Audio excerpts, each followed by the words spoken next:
Election officials all across Florida are hoping to avoid the kind of controversy they've dealt with in the past. But recent efforts to make sure non-U.S. citizens don't vote are causing confusion and even some anger. Our Eric Waxler explains.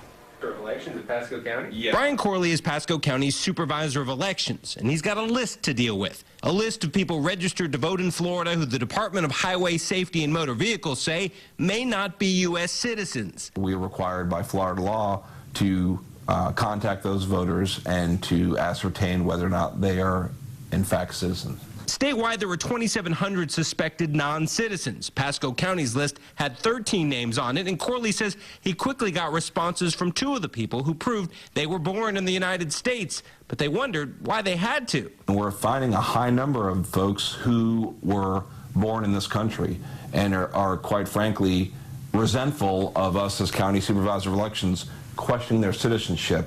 Seminole County's election supervisor posted this picture on his Twitter feed, posing with a legal U.S. resident and his passport. It was someone who was going to be purged from the voting rolls.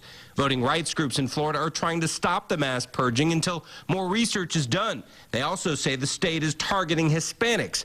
Corley says when it comes to elections, perception is everything, and being handed these lists so close to when voting begins does not look good. I find it very, very frustrating that 2 agencies couldn't seem to coordinate and get this done expeditiously to avoid, quite frankly, a public relations disaster. Corley says unlike past elections, no one will be turned away on Election Day. Those who aren't on the voter roll can fill out a provisional ballot and still have time to prove their vote should count.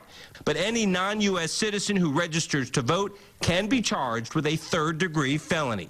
In Pasco County, Eric Waxler, ABC Action News.